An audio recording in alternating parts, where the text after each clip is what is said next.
حضرت محدث ابن جوزی نے لکھا ہے کہ حضرت حبیب اجمی ایک بزرگ تھے، ان کے پاس ایک شخص اکثر آتا تھا، بڑا مالدار تھا، ایک ہی بیٹی تھی، وہ بھی ٹانگوں سے معذور تھی۔ تو آپ اکثر اس کو کہتے ہیں کہ تو توبہ کر، اللہ کی بارگاہ میں رجوع کر۔ ایک وقت ایسا آتا ہے کہ پھر انسان کا جب کوئی اپنا نہیں رہتا پھر اسے مصلی یاد آتا ہے، لیکن اگر مصلی کی عادت بچپن سے پڑ جائے نا تو پھر ذرا آسان ہوتا ہے اللہ سے دل لگانا۔ وہ اکثر آپ اس کو کہتے ہیں کہ ٹھیک ہو جائے، ایک ہی تو بیٹی ہے، وہ بھی بیچاری معذور ہے، تو کہاں دولت لے جائے۔ آج کرتا ہوں، ہم تاریخیں دیتے رہتے ہیں نا اللہ تعالیٰ کو معاذ اللہ کہ رمضان سے میں نے نیک ہو جانا ہے، عمرہ کر کے آؤں گا تو پھر میں پکا نمازی ہوں۔ خدا کے بندو، کس نے تجھے بتایا ہے کہ رمضان تک تو زندہ رہے گا؟ کس نے خبر کی کہ عمرہ کرنے تک تو بچے گا؟ حضرت حبیب اجمی اس کو کہتے تو کہتا بڑی جلدی ٹھیک ہو جاؤں گا۔ ایک دن سویرے سویرے توبہ کرنے آ گیا۔ آپ نے فرمایا کیا ہوا؟ تو کہنے لگا حضرت جی کل ایک 15 سال کا نوجوان ملا ہے اور مجھے توبہ کرا گیا۔ مزہ ہی اس عمر میں اللہ اللہ کرنے کا، نبی کریم سے محبت بھی کرنی ہو تو یہی عمر ہے۔ عشق لگا سی کھیڈاں کھیڈ دینوں تے پھر مینوں کھیڈاں بھول بھول گئیاں، کجل پایا سی میں یار دے ویکھنے نوں، پھر او دی یاد وچ روندیاں ہی ڈل گئیاں۔ حیدر شاہ اس گلی کدے نہ رولدی پر ہن تے رول گئیاں۔ جن لوگوں نے ابو جہل کو قتل کیا تھا ان کی عمریں بھی 15 سال تھی۔ ہم تو بڑے ہی نہیں نہ ہوتے ساری زندگی، نہ ہمیں کو بڑا ہونے دیتا ہے، ہم بڑے ہی نہیں ہوتے، یہی تو عمر ہے کچھ کر گزرنے کی۔ 15 سال کا نوجوان توبہ کرا گیا تو حضرت حبیب اجمی کہنے لگے وہ کیسے؟ کہنے لگا حضرت جی میں کل منڈی گیا تھا، مجھے کچھ سامان خریدنا تھا، تو بغداد کے بازار سے میں نے مچھلی خرید لی 10 کلو، باقی بھی سامان تب خود لے جا نہیں سکتا تھا۔ تو مزدور آپ کو پتہ ہے بیچارے آج بھی سڑکوں پہ بیٹھے ہیں، تو مزدور بیٹھے تھے تو ان میں ایک نوجوان 14-15 سال کا، چہرے پہ بڑی روشنی۔ میں نے اس کو کہا بیٹے مزدوری کرو گے؟ کہنے لگا حضور مزدوری بھی کرتا ہوں، پڑھائی بھی کرتا ہوں، اور جو اللہ کو منظور ہو اس کی عبادت بھی کرتا ہوں۔ میں نے اسے کہا کہ یہ میرا سامان ہے فلاں جگہ پہنچانا ہے، کیا لوگے؟ کہنے لگا 3 دینار مزدوری۔ سودا طے ہو گیا، اس نے سامان اٹھا لیا۔ کہتے ہیں رستے میں ظہر کا وقت ہو گیا، کہنے لگا چچا اگر اجازت دو تو نماز پڑھ لوں۔ 15 سال کا جوان، کہتے میں رکھ کے نا وہاں سامان تو پھٹے پہ بیٹھ گیا، وہ نماز پڑھنے چلا گیا۔ باقی لوگ دیر سے آئے، وہ بچہ جلدی آ گیا۔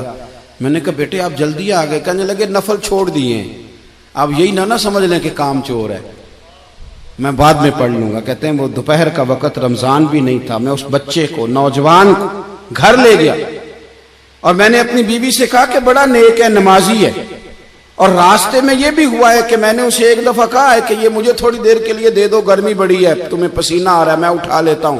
کہنے لگا نہیں چچا میں رزق حلال کھاتا ہوں، اگر آپ اٹھائیں گے تو میں 3 دینار مزدوری پوری نہیں لوں گا، پھر پیسے کم کروں گا، میں نے طے کیا ہے کہ اٹھاؤں گا۔ تو کہتے ہیں میں نے اپنی بیوی کو بتایا تو بڑی متاثر ہوئی، کہنے لگی دوپہر کا کھانا پک گیا، اسے کو روٹی کھا لے۔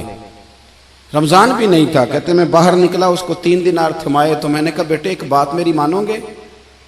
کہنے لگا بتائیے۔ میں نے کہا کھانا پکائے کھا لو۔ کہنے لگا میں معافی چاہتا ہوں، میں نے روزہ رکھا ہوا ہے۔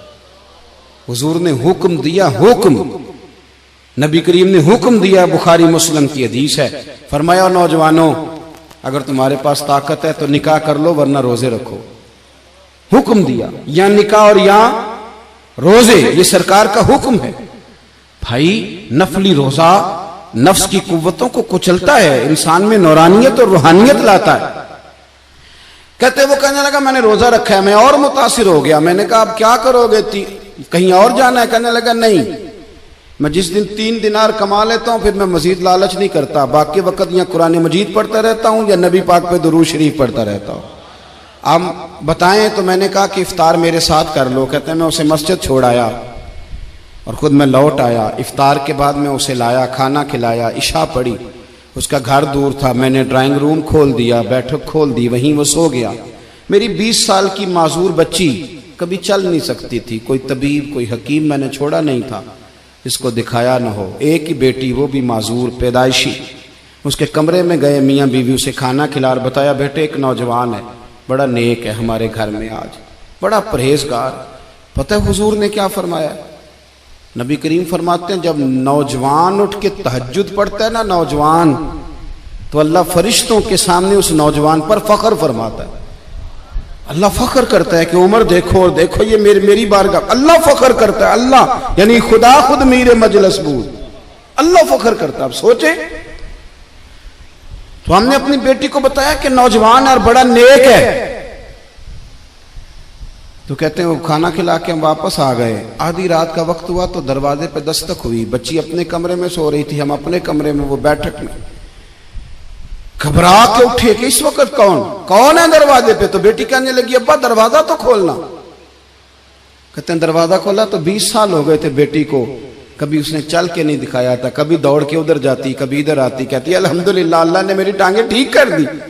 ہم دونوں رونے لگے, اے اللہ تو کتنا کریم ہے, کیسے ہوا بیٹے سارا کچھ؟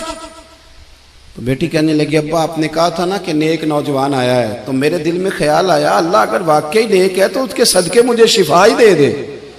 یا ایھا الذین آمنوا اتقوا اللہ وابتغوا الیہ الوسیلہ. تو کہنے لگی ابھی میری دعا بھی پوری نہیں ہوئی تو رب کریم نے فضل کیا ہے اور مجھے شفا عطا کر دی. کہتے ہم دوڑ کے اس کے کمرے میں گئے, اور جب ہم نے ہاتھ رکھا تو دروازہ پہلے سے کھلا تھا, ایک خط چھوڑ گیا تھا. آج کل کے پیر کی کرامت ہوتی تو فیس بک پہ دے دیتا, باقیوں کو بھی ذرا بھول پتہ چلے.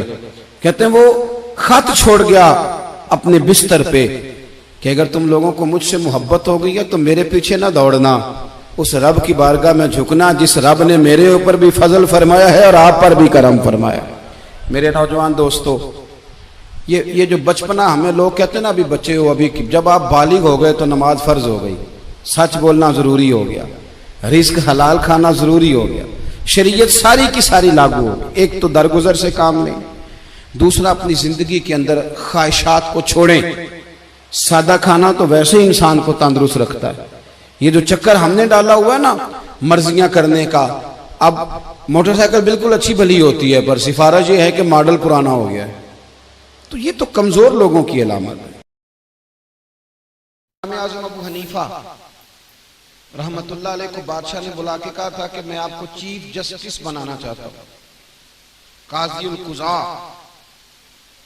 آپ بن جائیں. تو امام صاحب فرمانے لگے میں اس قابل نہیں. توجہ ہے میری بات پر؟ اگر امام اعظم یہ دعویٰ کر جاتے ہیں کسی جگہ کہ میں فلانی چیز کے قابل نہیں, تو میرا خیال ہے کبھی کبھی مجھے بھی مان ہی جانا چاہیے کہ فلاں منصب کے میں قابل ہے. لیکن یہ لفظ کہنا, یہ جملہ زبان پہ آنا, یہ اللہ معاف کرے, یہ بہت ہی بڑے جگرے کی بات ہے کہ میں اس منصب کا اہل. امام صاحب فرمانے لگے, امام اعظم, اس نے کہا جناب لگ جائیں, اگرچہ اس کے پیچھے حکمت اور تھی, امام صاحب کر عاجزی ہی رہے تھے. اس نے کہا آپ قاضی لگ جائیں, فرمایا میں قابل نہیں. کہنے لگا آپ جھوٹ بول رہے ہیں, آپ قابل ہیں. آپ فرمانے لگے تو نے خود ہی تو فیصلہ کر دیا ہے, جو جھوٹا ہو اسے قاضی تو نہیں نہ بنایا جاتا. یہ تو نے فیصلہ کر دیا ہے, جھوٹا آدمی تو قاضی نہیں, قاضی تو کسی سچے کو بنانا چاہیے. یاد رکھیں کہ ذمہ داری, ایک حدیث ہے نبی کریم علیہ السلام کی, حضور نے فرمایا جس کے ذمہ فیصلہ لگایا گیا نا, مسند امام احمد میں موجود ہے, فیصلہ جس کے ذمہ لگایا گیا کہ یار یہ ہمارا فیصلہ کر دو, محبوب فرماتے ہیں اس کو تو بغیر چھری کے ذبح کر دیا گیا ہے اس کے ذمہ. اور یہاں آپ جس کو مرضی چودھری بنا لیں وہ تیار بیٹھا ہے, آپ کہیں جناب آپ ہمارا فیصلہ کر دیں, بندے ریڈی ہیں, کہتے ہیں میں میرے جیسا منصب دوسرا ملنا ہی کوئی نہیں. تھوڑا احساس کریں, پہلے تو ذمہ داری قبول کرنے سے پہلے سوچیں, اور اگر کوئی ذمہ داری آپ نے لے لی ہے, آپ اس منصب پہ بیٹھ گئے ہیں, آپ کسی نہ کسی طریقے فائز ہو گئے ہیں, پھر آپ احساس کریں یار, پھر آپ خیال کریں, پھر تھوڑی محبت کریں. اگر آپ کسی بھی شعبے سے تعلق رکھتے ہیں, کسی بھی شعبے سے, مجھے ایک الیکٹریشین کی بات بڑی یاد آتی ہے کہ وہ ایک دفعہ کام اس کو ہم نے بتایا کوئی مسجد کا, تو میں نے ایک صاحب کو فون کیا, تو وہ میں نے کہا یہ آئیں گے تو ان کو سامان دے دینا. انہوں نے کہا جی ٹھیک. بعد میں نا اس جس دکاندار کو میں نے فون کیا تھا اس کا مجھے فون آیا, کہنے لگا یہ آپ کا رشتہ دار ہے. میں نے کہا نہیں. کہنے لگا کوئی شاگرد مرید ہو؟ میں نے کہا نہیں. میں نے کہا واقعی؟ میں نے کہا آپ نے یہ کیوں پوچھا ہے؟ کہنے لگا الیکٹریشین تو کبھی اتنا پیار کرتے ہی نہیں. وہ کہتا ہے اس کے بغیر بھی گزارا چل جائے گا، یہ چیز اتنی بھی ہو جائے تو ٹھیک ہے، اتنی بھی ہو جائے تو ٹھیک ہے، اتنی بھی ہو جائے تو ٹھیک ہے، اتنا بھی ہو جائے۔ وہ تو بار بار چیزیں کم کرا رہا تھا، میں دینا چاہ رہا تھا، وہ بار بار کم کرا رہا تھا، اور پھر یہاں تک مجھے کہہ کے گیا ہے کہ یہ چیز اگر نہ لگی تو آپ واپس کر لیں گے۔ تو الیکٹریشین تو یہ کام نہیں کرتے، ہمیں تو بعد میں کئی لوگ بیچ بھی جاتے ہیں آ کے۔ تو یہ کوئی آپ کا اپنا تھا؟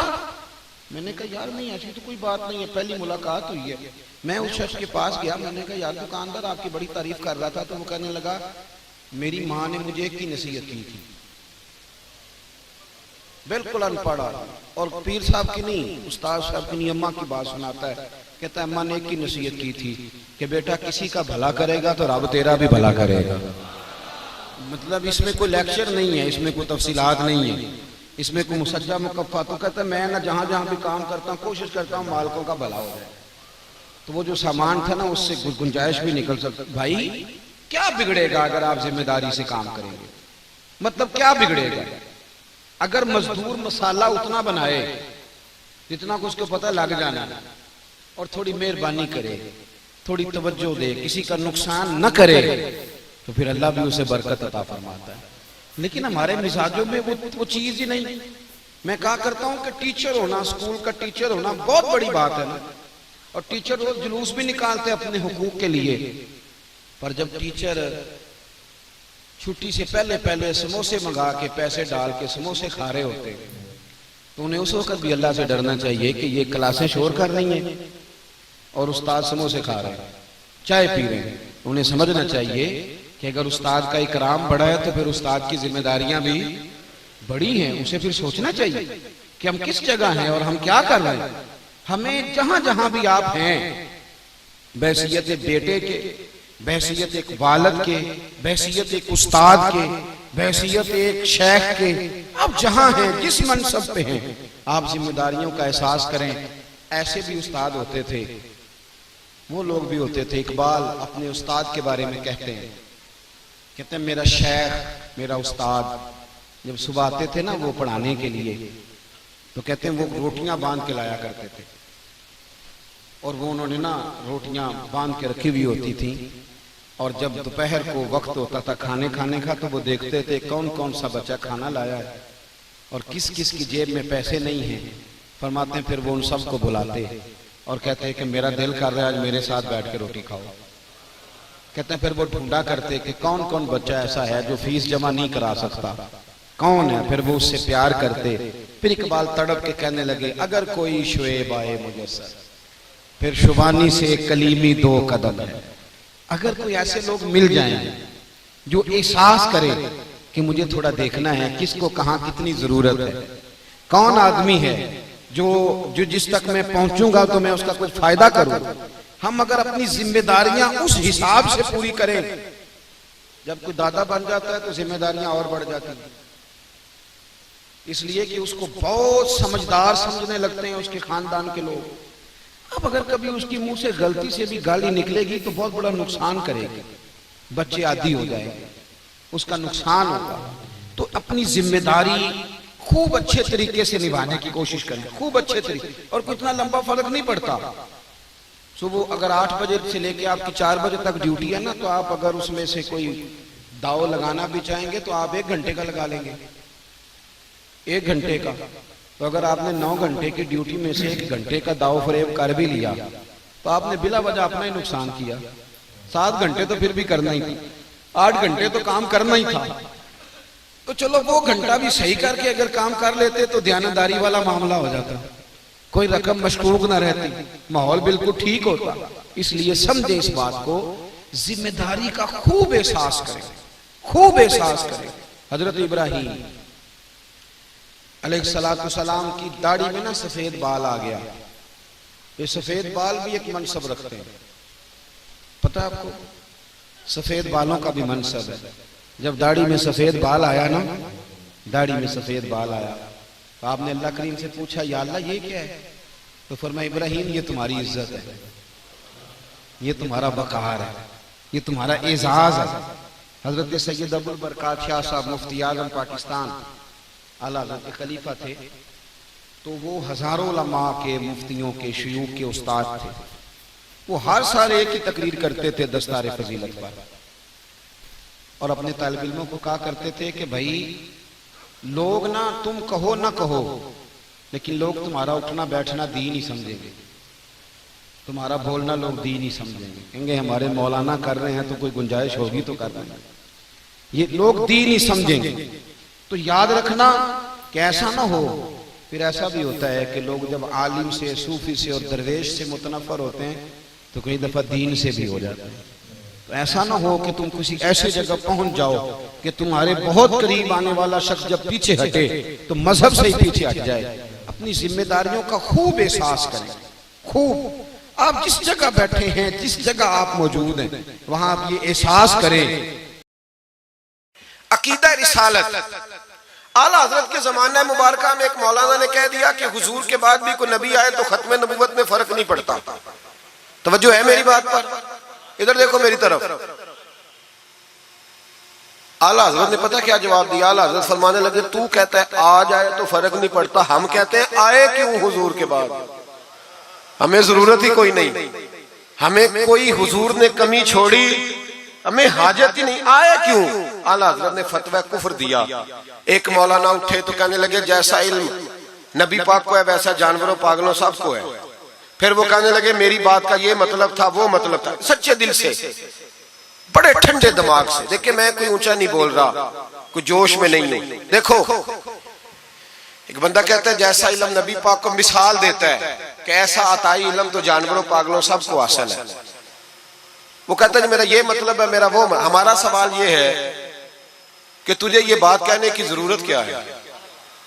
بولے ہے کوئی ضرورت؟ نہیں تسی بول دے نہیں یار، ہاں تو کر دے، ہے کوئی ضرورت؟ بھئی مطلب جو بات میں بیان کرنا ہے کہ یہ مطلب تھا تو وہ مطلب تھا، تو یہ بات کہنی چاہیے، کیوں کہی؟ اعلیٰ حضرت رحمت اللہ علیہ فرمانے لگے تو پاگل ہو گیا، قرآن نہیں پڑھتا، وَعَلَّمَكَ مَا لَمْ تَكُنْ تَعْلَمْ۔ اللہ فرماتے ہیں محبوب جو آپ نہیں جانتے تھے میں نے سارا ہی آپ کو سکھا دیا ہے۔ فرمایا جس کا استاد رب ہو اسے کوئی کمی رہتی ہے؟ فرمانے لگے تو یہ مثالیں دیتا ہے، ہمارا عقیدہ یہ ہے کہ اللہ نے غیب کے خزانوں کی کنجیاں ہی اپنے نبی کو عطا فرما دی۔ ایک مولانا اور اٹھے کہنے لگے نماز میں نبی پاک کا خیال آئے تو نماز ٹوٹ جاتی ہے۔ لوگ کہتے ہیں لڑو نہ، ہم نہیں لڑ رہے بھائی، ہم تو امت کو اکٹھا کرنا چاہتے ہیں۔ لیکن ادھر دیکھو نا، آپ کے سامنے کوئی بندہ کھڑا ہو کے کہہ دے کہ نبی پاک کا خیال آئے تو نماز ٹوٹ جاتی ہے، تو آپ اس کے گلے میں پھولوں کا ہار ڈالیں گے؟ کیوں؟ مربت کرو نا، مربت کا درس دے رہے ہو، مربت کرو۔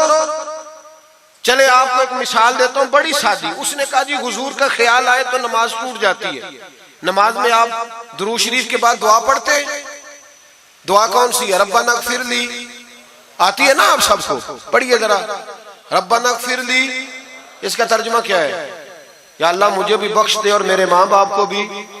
تو جب یہ دعا مانگی تو ابا جی کا خیال نماز میں آیا کہ نہیں آیا؟ اماں جی کا؟ سنی تھوڑا سا اگر آپ سمجھے نا، میرا سنی ایک ہی بات کرتا ہے، جب اس سے کوئی بندہ کوئی مسئلہ پوچھتا ہے نا تو سنی کہتے ہیں میں تو پڑھا ہوا ہی نہیں۔ او خدا کے بندے آج پڑھ کے جانا ساری محفل، اور آئندہ جمعہ بھی اپنے خطیب کے پاس پڑھنا ذرا دھیان سے، پھر اگلا بھی پڑھنا، پھر تو انشاءاللہ کہے گا نہیں میں پڑھا ہوا نہیں۔ بھائی نماز میں آیت پڑھتے ربنا اغفر لی تو ابا جی کا خیال آتا ہے کہ نہیں؟ تو نماز ٹوٹ گئی کہ رہ گئی؟ اماں جی کا خیال آتا ہے کہ نہیں؟ اعلیٰ حضرت فرمانے لگے اگر تیرا باپ جو بے نمازی ہو، ان پڑھ ہو، اس کا خیال آنے سے نماز نہیں ٹوٹتی، تو پھر سن ہمارا عقیدہ کیا ہے۔ تو کہتا ہے نبی پاک کا خیال آ جائے تو نماز ٹوٹ جاتی ہے۔ اعلیٰ حضرت فرمانے لگے ہمارا عقیدہ یہ ہے کہ جب تک رسول پاک کا خیال آئے نا ہماری نماز ہوتی ہی نہیں، ہوتی نہیں جب تک۔ کچھ لوگوں نے کہہ دیا نبی پاک ہماری طرح بشر ہے۔ او بھائی دیکھو نا، آج خبر ملی ہے کہ ہالینڈ نے پھر سے خاکے شائع کر دیے۔ ادھر دیکھو میری طرف، یہ ناموس رسالت کا مسئلہ 100 سال پہلے اعلیٰ حضرت نے سمجھایا تھا اور فرمایا تھا دشمن احمد پہ شدت کیجئے، ملحدوں سے کیا مربت کیجئے، شرک ٹھہرے جس میں تعظیم حبیب، اس برے مذہب پہ لعنت کیجئے۔ وہ جو ناموس رسالت کی بات تب کی تھی، فرمایا نادانو آج تو تم کہہ رہے ہو کہ حضور ہماری طرح کے بشر ہیں، تو جب تم بشر بناؤ گے تو پھر لوگ کہیں گے کہ سیاستدان کا خاکہ بن رہا ہے تو ان کا کیوں نہ بنے معاذ اللہ۔ اس وقت اعلیٰ حضرت نے کہا تھا نا یہ بات نہیں ہے۔ آپ فرمانے لگے بات یہ ہے کہ اللہ کی سرتاب قدم شان ہے، یہ انسان نہیں انسان، وہ انسان ہے یہ۔ قرآن تو ایمان بتاتا ہے انہیں اور ایمان یہ کہتا ہے میری جان ہے یہ۔ ناموس رسالت کا مسئلہ ساری زندگی اعلیٰ حضرت نے سمجھایا اور لوگوں کو بتایا کہ جان ہے عشق مصطفیٰ، روز فضو کرے خدا، جس کو ہو درد کا مزہ وہ ناز دوا اٹھائے کیوں۔ اعلیٰ حضرت موجود تھے مدینہ شریف میں۔ اس زمانے میں نا نبی پاک کے گنبد کے سامنے کھجوروں کے 2 درخت ہوتے تھے، کھجوروں کے 2 درخت۔ شعراء سارے بیٹھے تھے تو شاعر جو ہوتا ہے نا وہ تشبیہ دیتا ہے بعض اوقات۔ تو شاعر نے شعر کہا، کہنے لگا یوں ہے درخت حضرت والا کے سامنے۔ توجہ ہے میری بات پر؟ حضور کے گنبد کے سامنے کھجوروں کے 2 درخت ہیں۔ شاعر نے شعر لکھا، یوں ہے درخت حضرت والا کے سامنے، مجنوں کھڑا ہو خیمہ لیلا کے سامنے۔ اعلیٰ حضرت فرمانے لگے یہ شعر میرے نبی پاک کی شان کے لائق۔ فرمانے لگے تم نے حضور کے خیمے کو، نبی پاک کے گنبد کو لیلا کا خیمہ بنا دیا، یہ کیا بات ہوئی؟ تو لوگ مانتے بھی نہیں، نہ وہ بھی نہ مانے۔ کہنے لگے جی اعتراض کرنا آسان ہے، شعر کہنا مشکل ہے، آپ بتائیں شعر کیسے کہنا چاہیے۔ فرمایا لفظ وہ کہو جو حضور کی شان کے لائق ہے، جو شان کے لائق نہیں وہ لفظ نہ کہو۔ شعر کیا کہا؟ کہنے لگے یوں ہے درخت حضرت والا کے سامنے، مجنوں کھڑا ہو خیمہ لیلا کے سامنے۔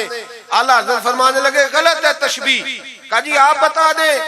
تو اعلیٰ حضرت فرمانے لگے سنو پھر، یوں ہے درخت حضرت والا کے سامنے، قدسی کھڑے ہیں عرش معلا کے سامنے۔ گویا قدسی کھڑے ہیں عرش۔ یہ فاضل بریلوی رحمت اللہ علیہ کا انداز ہے۔ ناموس رسالت کے بارے میں کبھی کسی کو گنجائش، ہمارے اینکر ٹی وی پہ بیٹھ کے ابھی بھی باتیں ہوں گی سویرے بڑی، مولوی جذباتی ہے جی، یہ کہتا ہے کہ گستاخان رسول سے رشتہ توڑو، اور سارے اینکر ہمارے بچوں کو خراب کرتے ہیں، کہتے ہیں جی حضور نے تو اپنے بے ادب کو معاف کیا۔ بالکل معاف کیا ہے، بالکل معاف کیا۔ نبی پاک نے اپنے بے ادب کو معاف کیا ہے، پر حضرت ابو بکر صدیق نے حضور کے بے ادب کو کوئی نہیں معاف کیا۔ حضرت عمر نے حضور کے بے ادب کو معاف، حضرت عثمان غنی نے معاف، مولا علی نے معاف، ان لوگوں نے حضور کے بے ادب کو معاف۔ لیکن نا جو میری بے ادبی کرے گا اسے میں معاف کروں گا، بے ادبی میری کرے اور معافی میرے چھوٹے بھائی سے مانگ لے، اس کو حق ہے معاف کرنے کا، میں نے معاف کرنا ہے، چونکہ بے ادبی یہ موٹی بات ہے، اس کو سمجھ لیں۔